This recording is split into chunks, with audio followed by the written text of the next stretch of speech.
वेद कहता है कि जीवन युद्ध की तरह से है और जीवन में जिससे पहले लड़ना है उसका नाम अज्ञान है, उसका नाम प्रमाद है, उसका नाम अजानता अल्पज्ञता है। इसलिए सावधान, सारी तिथियां अमावस में से निकली हैं, अंधेरे में से निकली हैं। अगर ये जानना चाहो दिवस कब निकला, अंधेरे में से। भोर कब निकली, अंधेरे में से। प्रभात कहां से जन्मी, रात में से।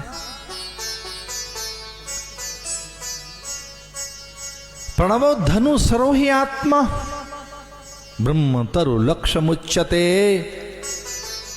इस धरती पर कोई पहला शत्रु है जो सत्कर्म में बाधा डालता है, शुभ कर्म में आड़े आ जाता है, चिंतन के लिए जो अवरोध खड़ा करता है, समाधि, स्वयं के सच और बड़ी उपलब्धि अथवा जीवन की सार्थकता और धन्यता के लिए जो भित्ति बनकर हमारे सामने खड़ा है, वो कोई और नहीं, हमारा ज्ञान है। हमारा ज्ञान, जिसके कारण कभी कुछ कर नहीं पाते। इसलिए कथा सुनने से पहले जिसे चुनौती देनी है वो अज्ञान है। असतो मां सदगमय तमसो मां ज्योतिर्गमय मृत्युर्मां अमृतम गमय।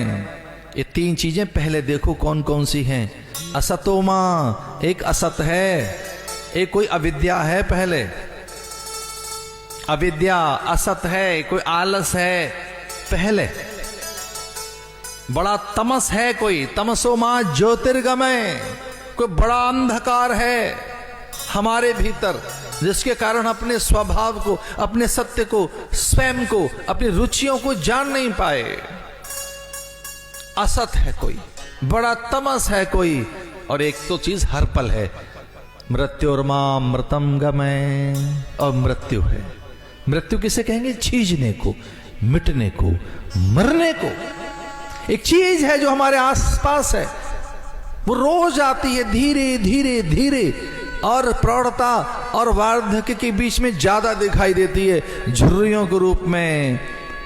कि वो कोमलता गई, कमनीयता गई, आकर्षण गया, विमोहन सम्मोहन गया, कमर कमान की तरह से झुक गई, आंखें कोटरों में धस गईं, पाचक रस शिथिल हो गए, स्मृति विभ्रम हो गया, सुनाई नहीं दे रहा, दिखाई नहीं दे रहा। मृत्यु है, ये मृत्यु है जो सामने आ रही है धीरे धीरे धीरे। ये मृत्यु है। ये तीन चीजें निरंतर हमारे साथ ट्रेवल करती हैं, ये कभी हमसे अलग नहीं होती। असतो मां सदगमय, असत्य। एक कोई असत्य है जो हर पल हमारे साथ रहता है, एक कोई तमस है, तमसो मां ज्योतिर्गमय। हे ईश्वर, मुझे बल दे कि मैं असत्य से सत्य की ओर चल सकूं, तमस अंधेरे से प्रकाश की ओर चल सकूं। मृत्युर्मां अमृतम गमय, मैं मृत्यु से अमृत की ओर चल सकूं।